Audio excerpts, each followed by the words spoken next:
My name is Irene Nurit Cohn. I was born in Copenhagen, Denmark. I'm one out of 4 girls. We made Aliyah in 73, just 2 months before the Yom Kippur War. I'm now a mother of 3 girls, teenagers. One of them is a combat soldier. Her base is, or was, ZAKA. And I'm a social worker and a psychotherapist. And I work with the hospice, and I volunteer in different organizations until this day today. I'm divorced, and we live in Modi'in. We are right now in our apartment in Modi'in. I belong to a community of both religious, non-religious, and whatever is in between, of Jews. We have schools, we have kindergartens, and we have 2 minyanim, 2 synagogues, and very active community. Okay, the date. And today we are on March 9, 2025. Okay, so let's go back to October 6, 2023. Where were you? I was actually on my way from Eilat home on my motorcycle. I had been on a ride with a group of friends near the border of Egypt, Kvish 10, I think it's called, and they all went home on Thursday, and I decided I'll go down to Eilat and visit my friend. So I did that on Thursday, and then on Friday, 6th of October, I was on my way home. And that evening was Simchat Torah in our community. We always do after Simchat Torah, after we dance with the Torah. We have our dinner at the synagogue. We have a beautiful garden outside, and I went to volunteer, like everybody else, to set up the whole thing and all the tables. And I have pictures of where we were sitting there and, making everything beautiful and all the decorations. And it was a lovely day, nice and warm. We all got, dressed for going to shul in the evening. And we had this wonderful, wonderful time with all our community. At the time, I was a part of the committee. We don't have a rabbi of our shul. We have a committee, and I was part of the committee. We were planning all the events,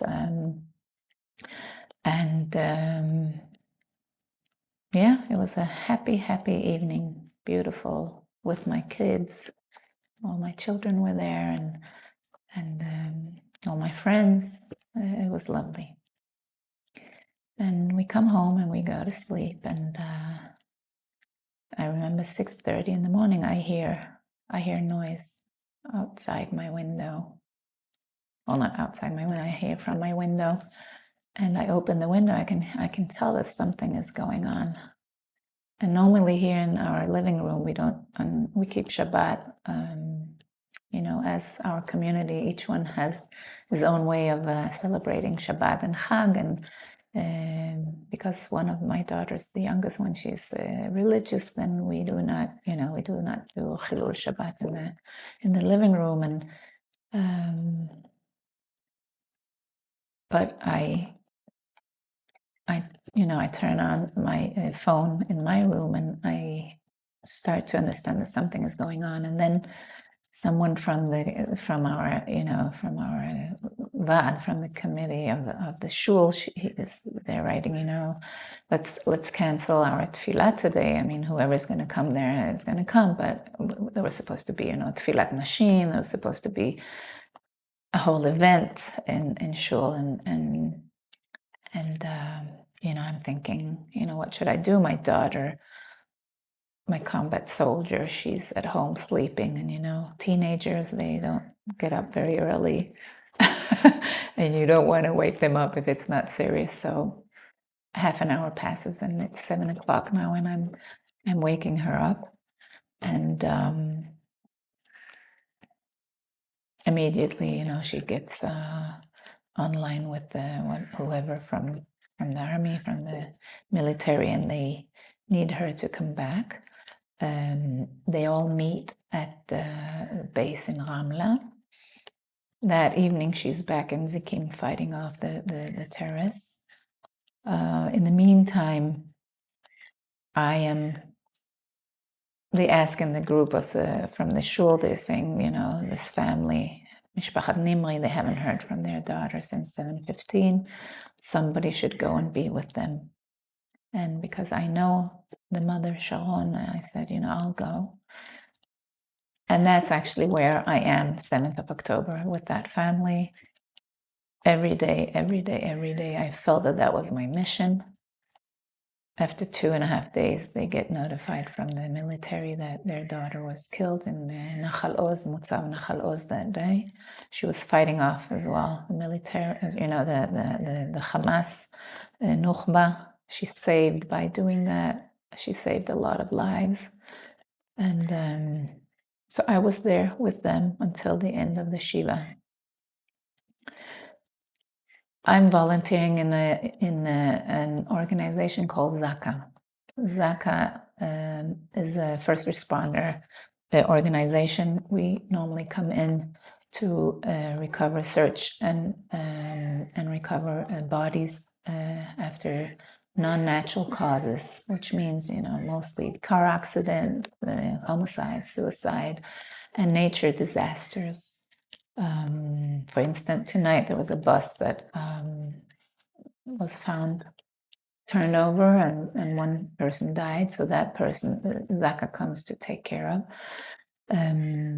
We've been helping, as we are an volunteering organization, we are a Haredi, which means an ultra-Orthodox organization, mostly men, almost 4,000 volunteers, 10 women. I'm one of them. And it's an international humanitarian organization, which means that we also go and help out in different occasions, nature disasters like floods in Brazil and 9/11 actually also, and if there's earthquakes like there was in Turkey just a few months before 7th of October 23, we were there.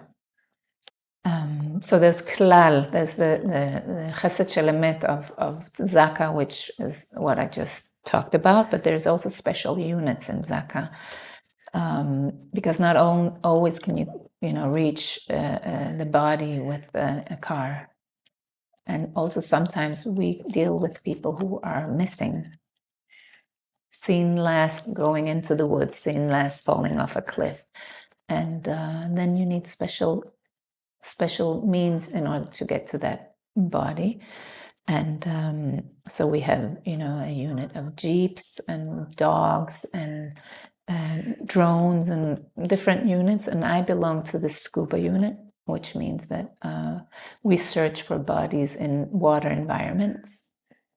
If somebody has been seen going into the sea and not coming out, if it's in the Kinneret, different lakes, if it's in the the river in Yarkon or Yarden, or water holes and dams and wherever, that's where we come in.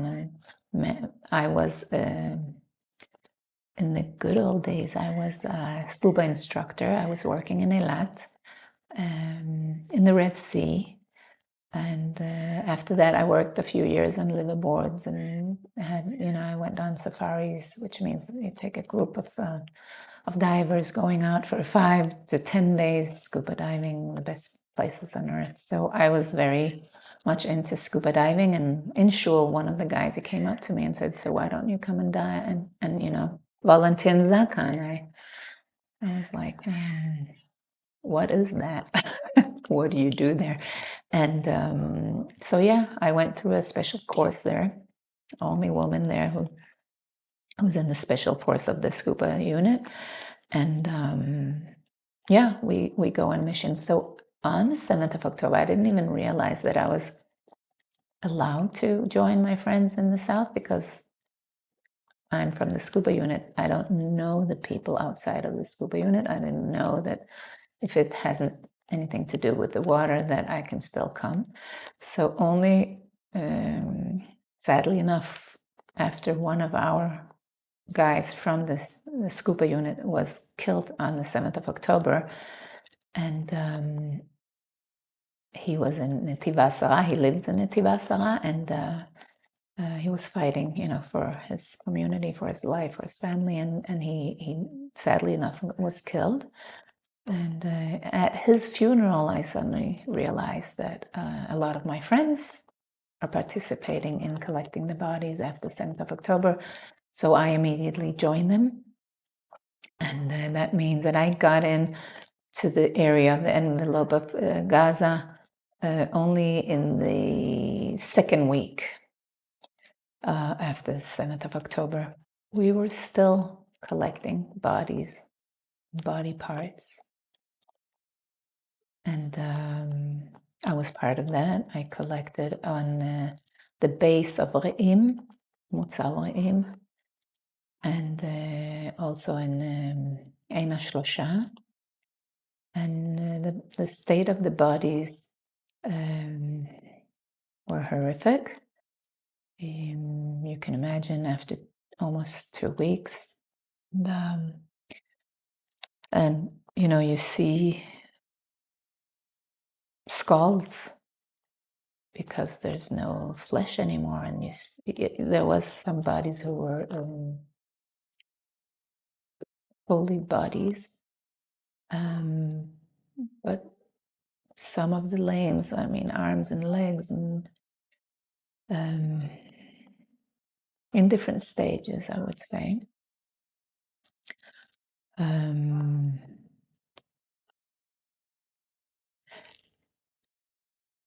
And also our mission as a religious organization, it's very important to collect everything, which means body remains, body parts, and actually every drop of blood. They say that there's in every drop of blood, there's part of the neshama of the soul, and that's why it's so important to bury it all. So we were actually working in the kibbutzes and the cars and the safe rooms along the road for intensively 3 months, and it was still going on 5 months, which means in January and February there were still some missions. And 3 guys from ZAKA had a heart attack after 7th of October. All of them after we finished collecting the bodies, and only when we started cleaning and clearing the houses. And I heard one of them, he's the spokesman of ZAKA. He survived. The 2 others, unfortunately, they died. And he said that the reason he thinks that it happened in that stage is because we went back to the scene, and that's when we started working on the houses, and we were in each house for hours and hours. And that's where you started processing, because when we were collecting the bodies, the scenes were so horrific that you had to disconnect somehow your feelings or your thoughts, and we were also working rapidly, which means that you didn't really have time to think. Of course, people were crying. Of course, people were having a hard time. Not everybody could do this job. Only 10% of the volunteers of ZAKA were actually down in the south doing this job. It's not a job for everyone, and I think it was important that everyone took a stand and said, can I do this? Can I not do this? And even among us going down there, because nobody knew what to expect, nobody knew, what we would see, and because the mission was so, so important, to respect the dead and the living. getting an honorable funeral for their loved ones.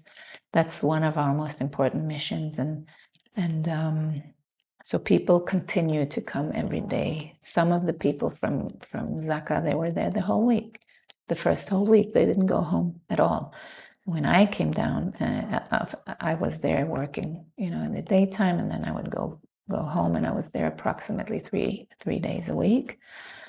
I don't remember where I was exactly. Like, if you would tell me, bring me to the spot where you picked up that body, I wouldn't be able to. Where I was, which kibbutz, I do not remember. People from ZAKA tell me, oh, I have a picture of you in Nir Oz, and I'm like, oh, I didn't know I was in Nir Oz.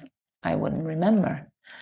When we entered the Gaza Envelope, it was a closed off army area. There were no civilians at all. They were all evacuated, whoever survived the attack. And so it was very surreal in the way that, that you walk around and there's this stillness of death.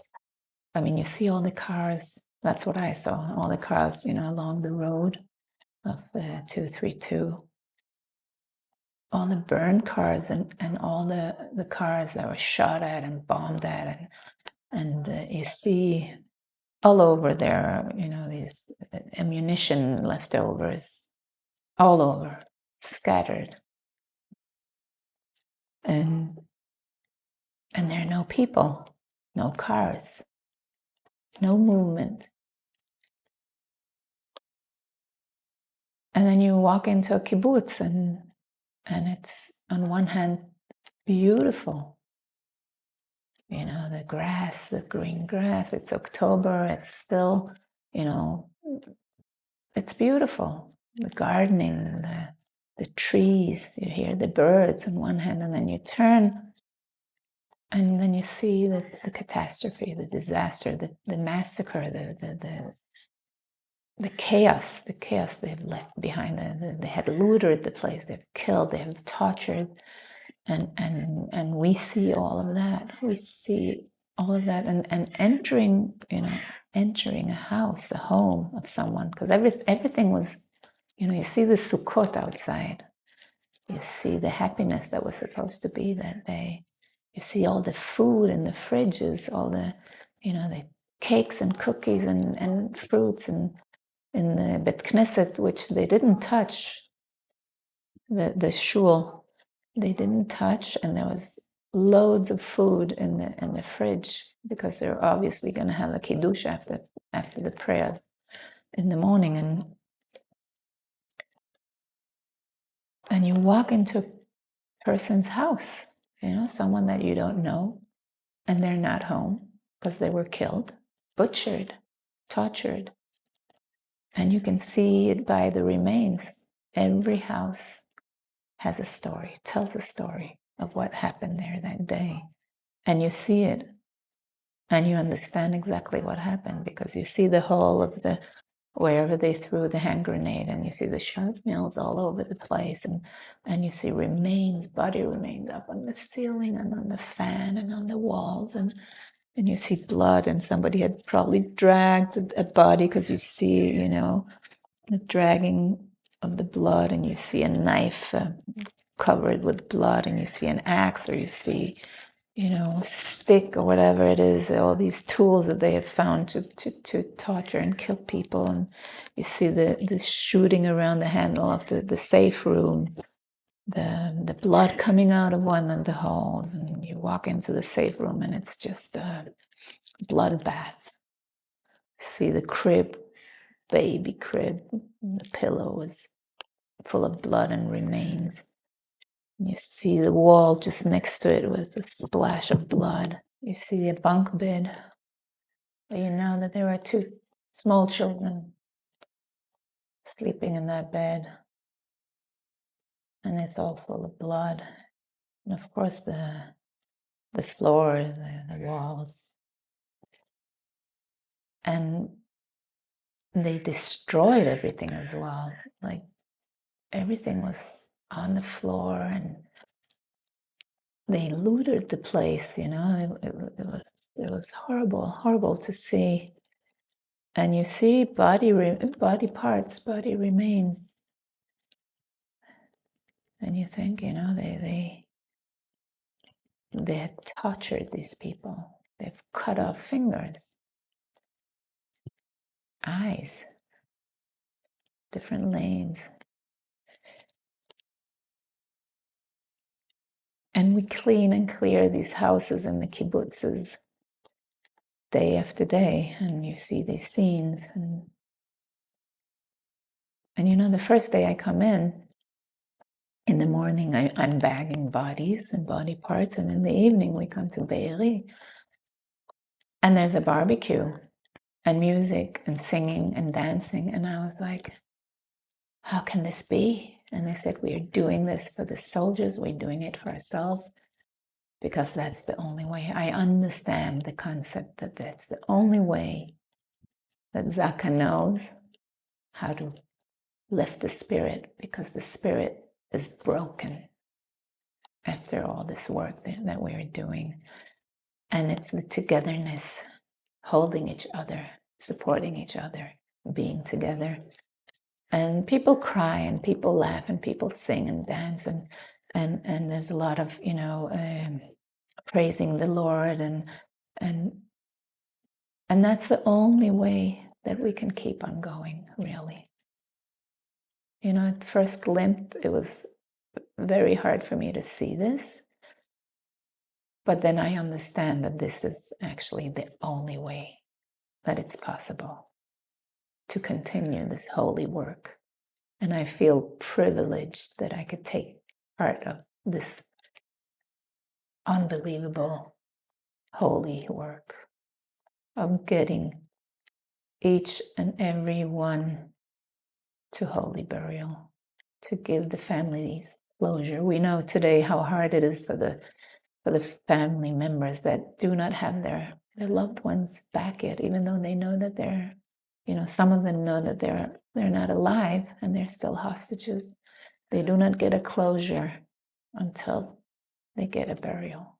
And even though, because we were sifting in Be'eri, looking, there was a house there where there were, the Nukhba, they had taken hostages on second floor, and one of the terrorists, he comes out with one of the hostages. He wants to live, and she tells very quickly to whoever was out there, the army, police, whatever, that everybody else is dead already, all the hostages. And so Israel, they bomb the place. But then when we're looking for the bodies, one body is missing, and we don't know what happened, because there's an eyewitness. She knows how many people were, how many Jews were in the. And so we're really the rubble. We're going through the rubble, and in the end, it wasn't me finding it, but someone found a piece, a bone, and it gets tested, and they realize that that's a bone of that little girl. She was 7 years old, and that's all the family gets. But that's a lot more than those who don't get anything. And they get a burial, and they get a closure, and they could start mourning, and then start to heal, a process of healing. And that's what we are trying to do. It's to, let the families have a respectful funeral and start the process of Shiva and healing. And it's devastating, because a lot of people tell me, how do you feel after the 7th of October? How do you cope? And I always tell people, we are trained, or we are used to, collecting bodies. That's what ZAKA does. I've been volunteering for Madai. I'm a chovesh, first responder, and I've seen bodies in my life, and even in really horrific state, because car accidents, sometimes the results are horrible. But here it's something different. The 7th of October is a completely different story. And I always make a point of saying this is a story of human beings. And I make a point of saying they are human beings. They're not animals. They're not monsters. They're human beings. But they decided to invade and to come and torture in the worst way, and to express their sadistic needs of torturing, humiliating, by cutting off limbs and poking people and tying people up, and burn people, burn genitals. I've seen, remains of burned genitals. I mean, really cutting off limbs, and then laugh about it and cheer it and be happy with the results and filming it. And that's why it's so traumatic for us. I think that's that's exactly the point, that this is done. This is not an accident. This is not a natural disaster. It's human beings who've done this deliberately to other human beings that they don't know, they've never met. And that's why it's so hard, because the scenes were not just, a dead body. It wasn't just a body who was shot dead. No, it was mutilating, it was raping, it was cutting off limbs, pulling out inner, parts out between the legs. Horrible, horrible things, and torturing children in front of their parents, and torturing parents in front of their children, burning whole families that ZAKA couldn't even, separate the bodies because they melted together. And that's why first of all, we're all traumatized, that's for sure. And some have post-trauma. The ones that were there the first days, they have post-trauma, because the life, also when I was working, they were still bombing us, or trying to bomb us. We're still in the background. There were Tzeva Adom, and when you're out in the fields, when you're out at the Nova, when you're out at, the kibbutzes, it's not always somewhere that you can go and hide. It's tough, but the first week, when the Nukhba, when they were, or the terrorists were still on ground on Israeli soil, horrible, horrible, horrible. So I'm there every day, or a few times a week for 3 months, and we go into houses and collecting. The first round that ZAKA did was collecting the bodies, and that was only after special SWATs from special units from the army, came to see that there were no terrorists hiding, which there were certain places. After that cleared, there's a special sign on the wall saying no more terrorists in this house. And then the second round would be clearing the area of ammunition, live ammunition. They booby trapped different doors and different scenes with live hand grenades, in order to do more damage and kill more people.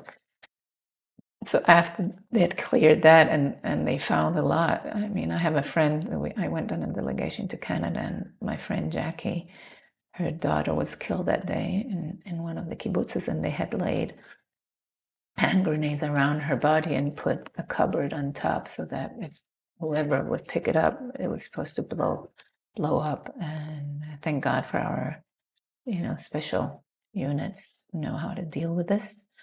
So only after they had cleared the area from danger, then we come in. The first round of ZAKA is collecting the bodies and the bigger body parts. The second round, and that's where I was mainly in that second round, was smaller body parts and body remains and blood, and we pick up everything. So you walk in. What we did was we came to a certain, scene, certain kibbutz, and one of the guys would divide us up into smaller units of 8 people. Sometimes I would be the head of the unit, somebody else would be, and we would have our equipment. There was a whole, little agala, little trolley that each unit had, and we would get a mission of this house, that house, whatever, and I would video the house. I would do a before and after video, also making sure that nobody takes anything by mistake. And then we start the mission. First of all, we have to realize, we have to, see what needs to be done and where needs to be cleaned and cleared. And it takes sometimes 4 hours, sometimes 8 hours. It depends on, and you have to remember, this is after 1 week, 2 weeks, 3 weeks, 2 months. It gets harder and harder. And the smell, you can imagine, the smell was horrific, unbelievable. And it was, it was burned into my brain. I'm thinking that it's getting better. The flashbacks are not that bad anymore, but sometimes if I, by accident, if I'm driving behind a garbage truck or whatever, then, it would send me directly down to the south. But at the time, really very hard to be there, even though we have special masks and we are covered from top to toe with the, covering our shoes, even because, you walk and you walk on blood remains, and you have to even, we have to collect everything and put it in the bag because we're getting, covered with blood. So everything has to go into the body bags and to get to bury it. So we walk into a house and we start working, and if it's to scrape the walls, to cut, the sofas and taking the sheets and whatever is covered with blood that we cannot clean, we need to take with us. And this is the work that we do day after day after day. So I was there until the end of December, I think, and I tell my friends, the first week I wasn't there, so I'm okay. I'm okay. People are thinking, are you going to therapy? And I'm like, why would I? I'm okay. And I think it took 5 months before the first tears came.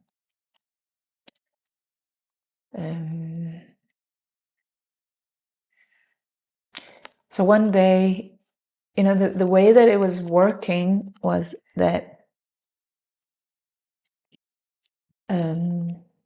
the way that we would get notified that there's a mission the next day, from October to December, was that there was a special WhatsApp group, and the commander, he would say, in 10 minutes, I'll send out, a list, and whoever wants to be there next day, please list yourself in this app. And we would sit there. Like, people always ask me, well, wasn't it scary? Wasn't it frightening? Wasn't it whatever? And I'm telling people, we wanted to be there. It was like a competition who would make it to write himself down in this app because there was maybe place only for 30 people or 40 people or 20 people in the mission. Everybody wanted to be there. It was that way it went. And then suddenly, end of December, he writes to us, well, we're done with our missions. Good job. Kol hakavod. Goodbye. And you know how they talk about the miluimnikim, the reserve soldiers, that after being in war for I don't know how many months and months, and suddenly they get sent home? It's that exact feeling of no purpose in life. Almost no purpose in life. You come home, and I come from a very active community and a very active town. Modi'in is one of the most like volunteering cities in Israel. Like there are more than 400 organizations. Like it's really insane. A lot of people volunteer in our community. People. There's a woman. She started off, bringing soldiers boots from the States, and of course the foods, and of course the alaesh, barbecues, and everybody's involved in some kind of volunteering project for the situation. And I come home and I'm like, compared to what I did, this is like, am I going to start making sandwiches now? Like what? And I was in a kind of a vacuum. Can you say that? And emptiness, like feeling very, very strange. It was very strange and very hard, and there was no one to talk to. I mean, when I came home, I never spoke with my girls about what, And also during the time that I was doing the missions down in the kibbutzes and the cars and whatever we were doing there, I don't bring it back with me. I leave it there. I cannot talk with anybody like it. Nobody can understand. There's no point in talking with people because no one can understand what it was like to be there, to do what we were doing day after day after day, touching and seeing these scenes and understanding what went on. So I don't share. I don't really share. And not with my community, not with my friends, not with family. Impossible. And also I have this feeling of emptiness, that nothing is more important than what we did down there. Nothing compares. And believe you me, what I'm doing in my work is very important. I work with hospice. I work with people who are in end of life. And I know that it's an important job. I'm a social worker, and I prepare the families and the patient to end of life, and processing this and seeing death, not only in the perspective of horror and learning how to let go, and it's a whole thing, and I really believe in what I'm doing, and I'm good at it, and I love my work. But when I come back from there, everything seems not important, not important enough. And I feel emptiness and no purpose, almost no purpose. And it's hard to walk around with that feeling for a very long time. And almost 2 weeks go by, and I watch TV, and I see, Trump's daughter at the time, she came to visit, I think, Kfar Aza, one of the kibbutzes, with her husband. And next to them on TV, I see one of my friends from ZAKA. And I call him up afterwards, and I'm like, what? And he says, are you kidding me? There are groups coming from overseas all the time. I'm every day in the south, in the kibbutzes. And I'm like, that's where I need to be. And I asked him if I can come.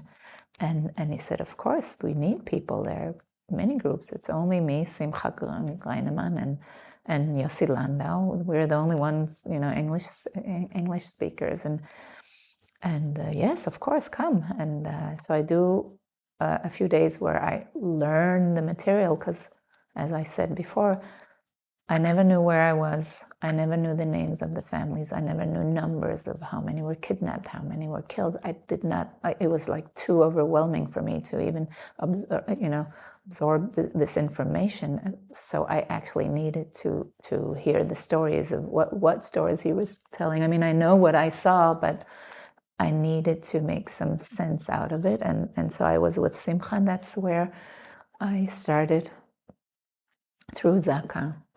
Volunteering in the South again, and this time with groups. So I'm doing these tours of advocating and telling the story, the horrible story of the 7th of October. And now I feel that that's my mission. Because I feel that a lot of these Jewish communities that are coming over, they need answers because they're getting attacked overseas. The anti-Semitism is starting to raise, and a lot of people are questioning, did this really happen? Was it really that bad? And the war started already, so we are the ones who are, the bad guys in the story, and I feel that it's my duty to give them the tools in order for them to, continue being the witnesses of what really happened here and spreading the word in their communities, in their towns, in their states. And so I start doing that, and I'm getting interviewed from different places because I'm a woman doing this incredible, difficult job. Even though I never felt any different than my fellow friends from ZAKA, I never feel like a woman among men. They have, they respect me. They accepted me as one of them, especially when they saw that I was doing everything that everybody else did, and sometimes even more than most. And I have a very strong, I'm very resilient, and I come from a strong-minded family of women, and I hope that I've succeeded to pass that on to my own children. So I don't feel special in any way.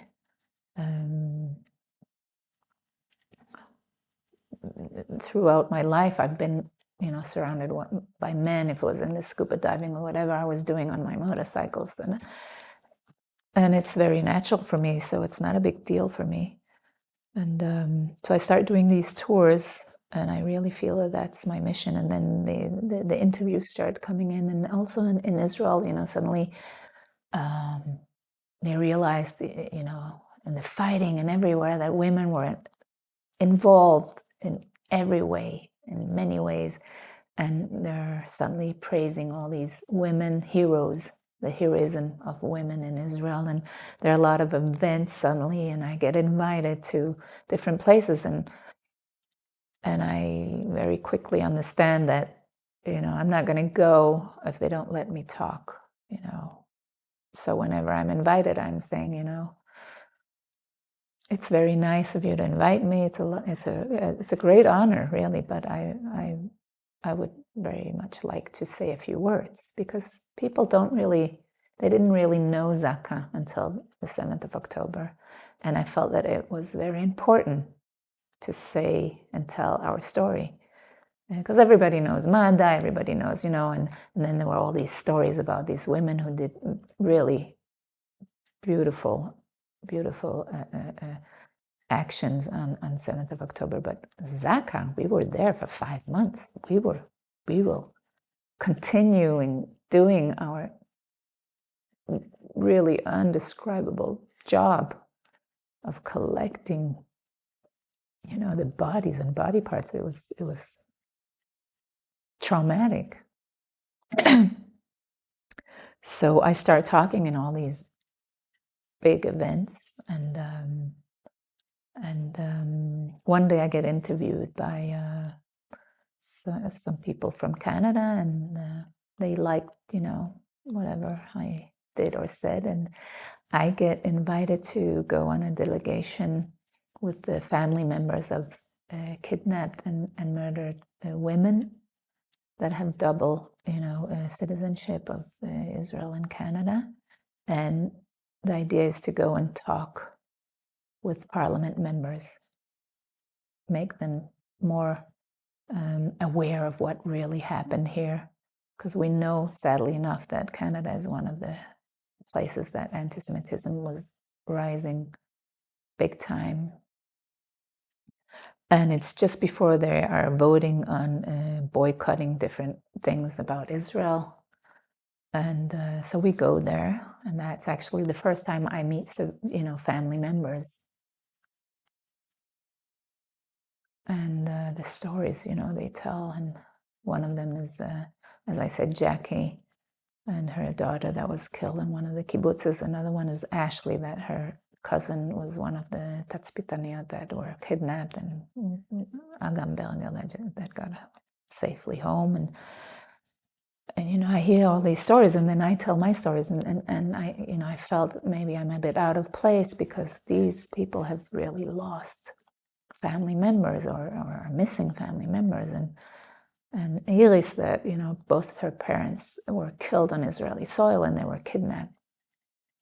And they're still kidnapped. And I'm like, me, I come, very humbly and saying, I'm healthy, my family's healthy, I haven't lost anything. But then I realized, the organizers of this, it was organized this by Raoul Wallenberg. It's an organization of human rights, and also the Jewish Federation. And they realized that my story is a witness. I bear witness of what really happened that day. And it became so important that I was the one talking first. Every time we had a group of parliament members, I'm the one, and I have pictures that I got from my commander in ZAKA, Chaim Mazgin, who took pictures that day. He was one of the few that were allowed to take pictures on 7th of October from the Nova. ZAKA were the only ones at the Nova, picking up the bodies and bagging them, and he took some pictures, and they show all the cases of rape and mutilating and torture, and I have those pictures. And he said to me, before you go on this delegation, you have to show them. If you go to parliament, you have to show them. And I look at the pictures, and I'm like, there's no way I'm showing people these pictures. They're so horrific that I almost couldn't look at them. And I go to shul on Shabbat. I was supposed to leave on Sunday morning, and I go to shul. And I say this to one of my friends in shul, and she says, are you kidding me? You have to show these pictures. You have to.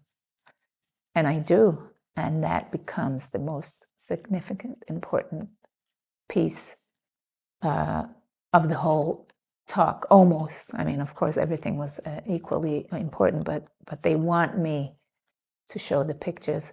I, of course, make sure that they don't take pictures of my pictures, because it is not allowed. It's not kvod hamet. It's not respectful for the dead and for their family members.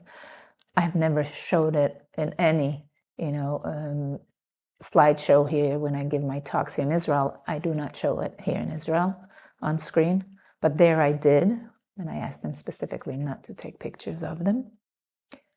And this goes on 3 days, and we get to meet the Prime Minister and the head of the opposition as well. And from then on, I go to different delegations afterwards. And then one day, the spokesman of ZAKA says,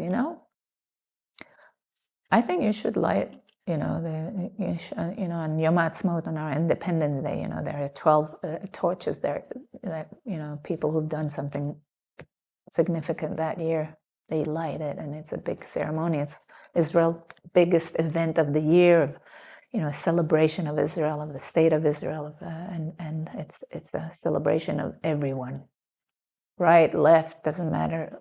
This is non-political event, and I get a call from the minister Miri Regev, and she invites me to come and light a torch. And this is what I got from her. And of course, I feel very honored, but also very humble, because I know that I'm only representing. I'm not me. I'm representing this amazing organization of ZAKA and the amazing people that I've learned to love. These are the only people that I can share what I feel, what I'm going through. These are the only people that I can breathe with, that I can feel myself. These are my friends. These are my peer group now. And I feel so honored to be the one representing this wonderful, holy group of people and organization. And I'm part of this big, big, big thing of this beautiful, beautiful ceremony. Of course, this year, I'm talking about 2024, it wasn't as festive as always. It was the theme was, of course, the heroes of the war of 7th of October, and I meet these beautiful, amazing, brave men and women that have done tremendous jobs, doing all kind of heroic actions on that day, and I feel so privileged to be part of that. And I think I still live the 7th of October. I think our whole nation have changed. I don't think that there's one person who can say that they live in the life they lived before the 7th of October. I think we've all changed. I feel today that, what I'm doing today, I'm still doing tours. I meet groups from ZAKA and different groups down at the Nova. I talk about ZAKA and what we did that day. I still give talks. I go overseas. I feel that that's my mission, to advocate for Israel and to tell our story and to make sure that this is not something that just happened 7th of October 23. No, it's still happening for us. We still have hostages. We still have wounded. We still have people who have amputated legs or arms, or there are, we have soldiers who died and got killed and fell in this war. We have family members who are going to live with this forever, with losing one of their loved ones. We have still people who are evacuated from their homes and not returned yet. We are a nation in trauma. But I always like to say that we have the resilience, and we have the know-how how to pick up our heads and to overcome. As a Jewish people, I do believe that this is not the first catastrophe. It's not the first attempt of wiping us off the earth. And it's not going to be the last. But we are always here, and we will always remain, because we are a community people. The idea of Judaism is the togetherness. You cannot do almost anything alone. If you eat a meal, you need 3 people to say a bracha. If you need a minyan, it's 10 people in order to pray. If you want a synagogue, a shul, you need people, and that's where you gather. That's like our place that we gather every Friday and every Saturday. So we are people who, there's arvut adadit. We are commanded to help each other, to love each other, and to help each other, and to stand for each other. And this is why whenever somebody falls over in the street, different nation, they'll just walk away or pass by. But in Israel, everybody would come.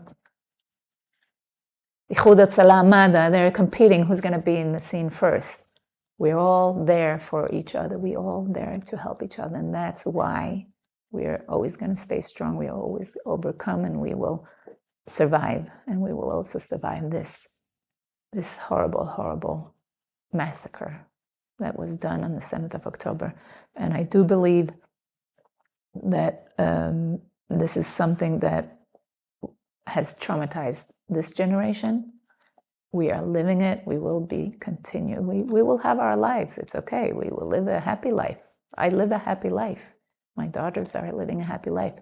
But this is part of us, and it will continue. I think even the generation after my daughters will still be maybe second generation of trauma. I think it's something that's much larger than what we really realize. It's a game changer, really. It's a lot of people woke up maybe after this attack and understand something they didn't understand before. Me personally, volunteering in ZAKA, as I said, I thought that I was immune. My first tears came when I was on that delegation in Canada. It suddenly came. And since then, occasionally the tears come, and that's okay.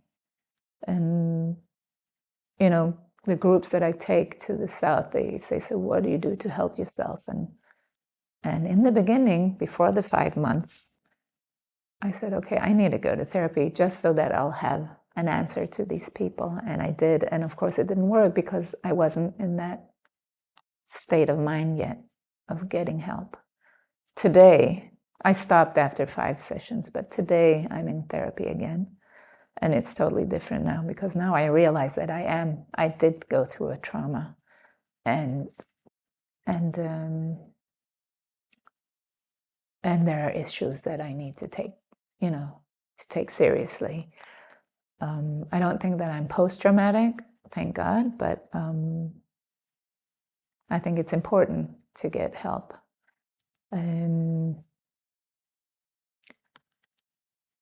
But I do have my life back, and I do realize the importance of bringing up my girls and supporting them, and my job that I love, and the talks that I give. And I do appreciate my life again. I don't feel the emptiness. I feel I feel that I'm fulfilling my duty to advocate for ZAKA, for 7th of October, for the dead, and for our people. I just want to say that one of the things that I did in order to help the process of healing, since I come from the water, from the scuba unit, I asked some of my friends in the unit if they could come and help me, and we went down to a lot. And what I actually wanted to do was to do like the Nova. What I did was I took pictures of friends from the delegation that I've been on, their family members who were either kidnapped or killed. And I put those pictures on poles, and we stuck them underwater. And I had an underwater photographer and an above water photographer, and that's actually what I did. I was underwater without scuba equipment, free diving, and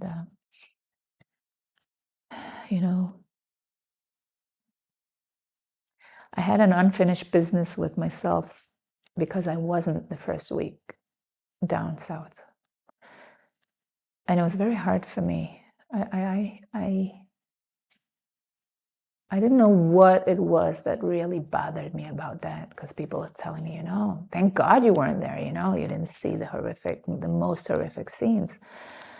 And then we had one of our, gatherings with ZAKA, and one of the guys, he said, I felt that on that day of 7th of October when we were collecting the bodies, I felt that the bodies were talking to me. And then another guy, he said, I felt the need to talk to the bodies and asking for forgiveness for example, the women that I had to touch. And I thought about that, and I realized that I was walking around with guilt feelings, that I was not there to do that honorable job of honoring their bodies and bringing them, to respectful burial, and real guilt feelings that I wasn't there for them. And so I had this need to ask for forgiveness in a way. And I did that underwater. I believe in water as a healing environment. And I took with me also a body bag. Some of the pictures, I'm inside the body bag to really get this sensation, and it was very, very powerful. And when I came out, I really felt that I could breathe again, And also, whenever I'm with a group and they thank me in the end, and I always tell them, I'm thanking you because you're helping me go through this. This is part of my healing process. It's to talk about it. It's important. So I always thank, the groups to give me the opportunity to tell the story. And every time there's something else coming up, different memories, different. For example, one of the groups that I took around in Kfar Aza, and we get to the area, I don't know if you've been there, but the area of the young people, and there's one unit that's open, like a mini museum. The parents have really, it's incredible what they've done there, and it's very moving. And suddenly I realized that the sticker of ZAKA on the door is my handwriting. It's me. I was there. And I didn't remember that until I saw the sticker. And so I started walking around, in Kfar Aza, in Nioz, and in Nachal Oz, and the different kibbutzes in Be'eri. In Be'eri, they've already taken it down, or I don't remember. But yeah, suddenly, there are places where I'm like, oh, this is my handwriting, I must have been in here. And the same with the cars, we were working for a long, long time with the cars at Kuma. First it was in Sdot Negev and Kuma, and then they transferred all the cars there. And we had missions of clearing and cleaning the cars. And I myself, I have picked up, tooths, skull, piece of a skull, hair, tissue. A very hard job. And then we get to the burned cars, and we had to figure out what are we going to do? All that's left is a pile of ashes, and what do you do with that? And in the end, a unit, the Rabbanut from the military, they took care of that and sent it off to the States in order to make special, to identify out of ashes the DNA. So in the end, I didn't do it. So we didn't take care of the ashes. But can you imagine? You get to a burned car, and you don't know how many people have been in this car. And even the bodies and the body parts that we find in the other cars, you never know who it is. Because as we know, people left their cars when they were trying to escape, and somebody else maybe 3 hours later got into that car, and then they got shot somewhere down the road, and nobody knows who these people are. So everything has to get to identify it. And so that's why it was so important that we collected everything, and all the blood and tissue and everything we could find. Coming back there today with the groups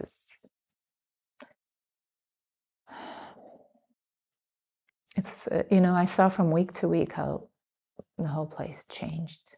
I've been there, especially in the beginning. I was there every week, 2 or 3 times a week with groups, and you see how things move and change, and fruits on the trees, and then they fall down and they're gone. And in the kibbutzes, they start to, collect pieces, and pieces are disappearing, and the nova is changing, and they're, pavement and signs and these flowers that they're made, and everything is changing. And for me, it's not easy, but it's very logical, because these are now monuments. I remember when I took a group once to the Nova, and after the polls were already there with the pictures, and there was a mother there, and I turned to her and I said, "Doesn't it bother you that we're walking around, where, these are these are private people, private children?" And she said, "You know what? It's not my private daughter anymore. It's the whole nation's daughter." And it just made me cry, because it's so true. We are one big family, and these are our children, our fathers, our brothers, and sisters, and one nation.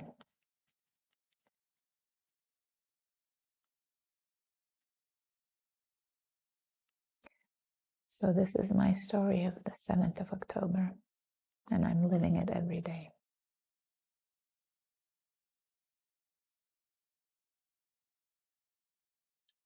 Good story.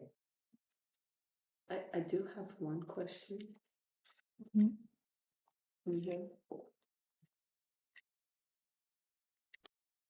Oh, actually, it's a few, just about a little bit about the working with ZAKA.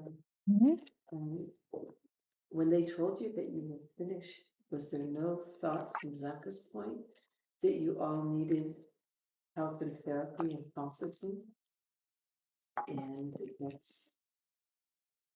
And the other question is, at the end of the day, it is a religious men's organization. In fact, I honestly, without knowing you, I didn't even know there were women. How did you get taken in as a part of the group? Mm-hmm. So I'll start with your second question. So in Chesed Shel Emet, which is the main group of, taking daily care of, car accidents, or people who are left, elderly people who are found in their homes dead, and there might be just one woman there, but normally they're men. But once they started with the special units, these are skills that most of the Haredi people, of the ultra-Orthodox people, they don't have these skills of scuba diving, or, So I think that's where they started to open up to different, even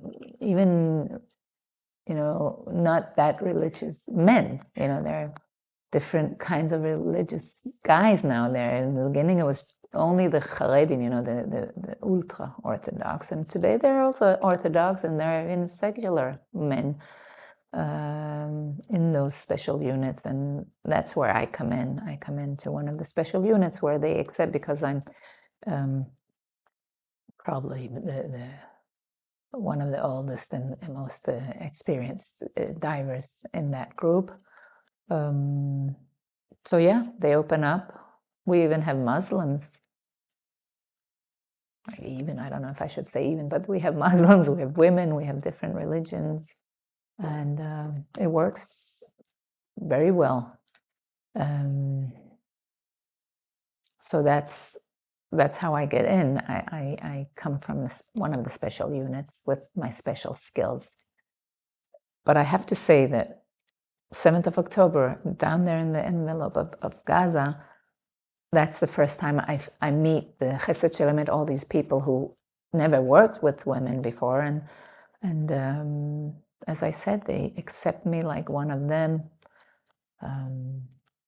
I think that some of them are even happy, that there's a woman around. And I wasn't the only one. The first 2 weeks, there was someone from Ukraine that came over, that was here I think.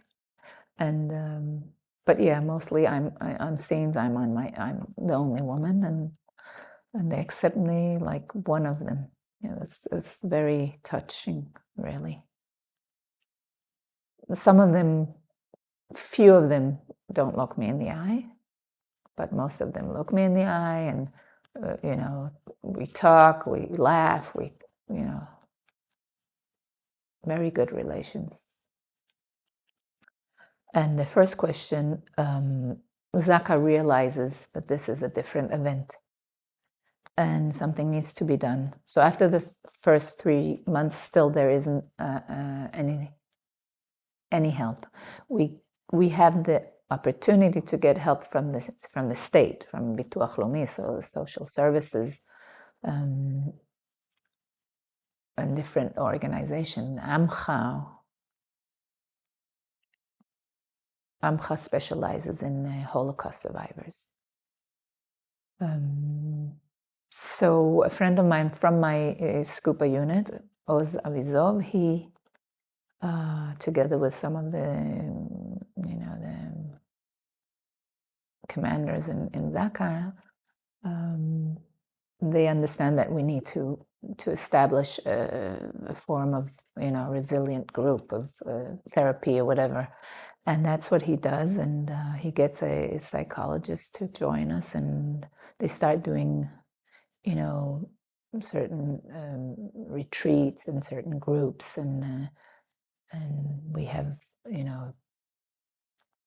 treatment with horses and with dogs and group therapy, and going to Mitzukei Dragot for 2 days and having all kind of with music and with really interesting and very helpful. And for some of the guys, it's the first time ever to be in any kind of therapy.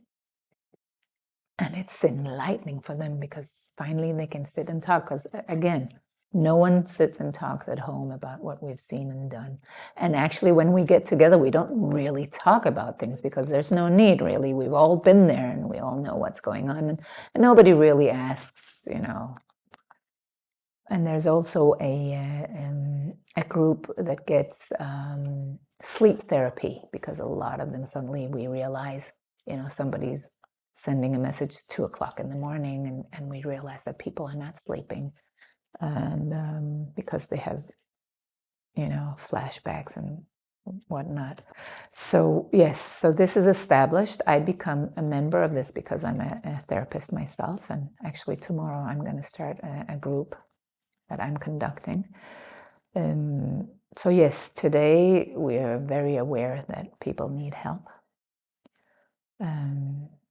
But you cannot enforce. These are volunteers. It's not like in the army. In the army, when whoever comes out of Gaza, they immediately have someone to talk with. And in ZAKA, we're not there yet, but we are offering, and whoever wants to take it and use it is welcome. And also from the government, there are different opportunities to get help. So today we're working hard on getting support and getting donations in order to give every person who's been involved in the 7th of October to get the help they need.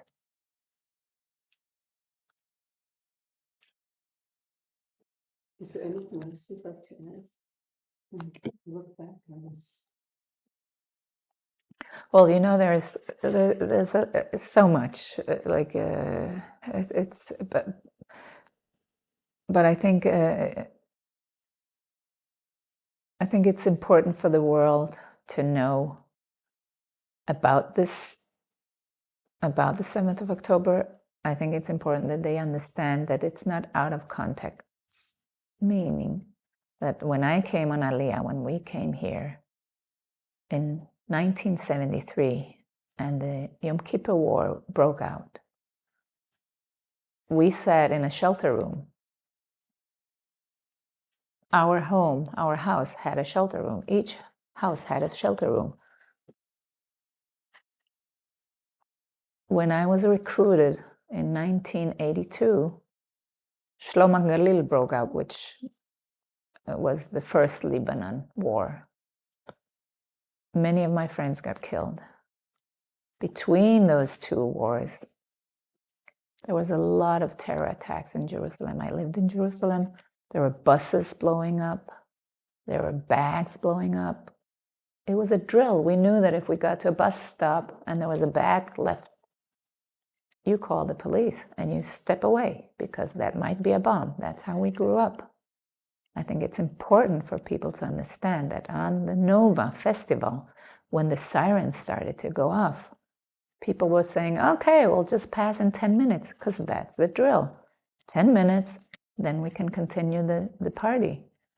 Nobody was really thinking that it was any different than any other day that there was a siren going off, because that area close to the Gaza Strip was bombed continuously all through the years. And the world don't really know about that. And it's because Israel is taking care of their citizens and civilians, which means that there's the Iron Dome and there are safe rooms and there's the army to protect us. And so people know the drill, that if there's a siren, you go into the safe room, you wait 10 minutes, and then you can come out.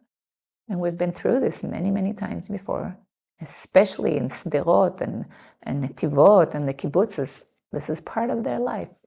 Every bus stop has a safe room next to it.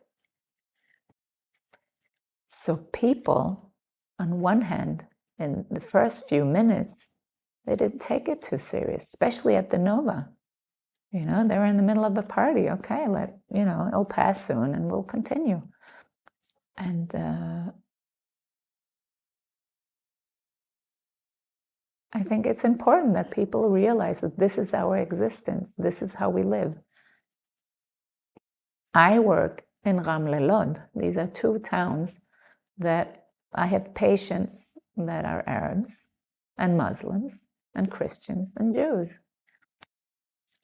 In my supermarket, there are Arabs working. My daughters who take the bus, Arab bus driver many times.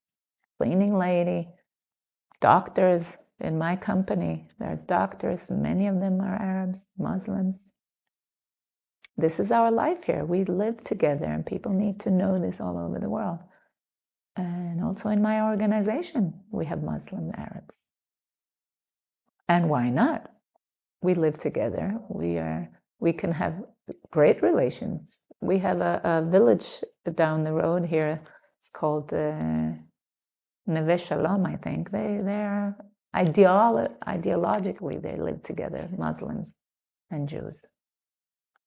They thrive here, they go to school, they do whatever they want, just like anybody else.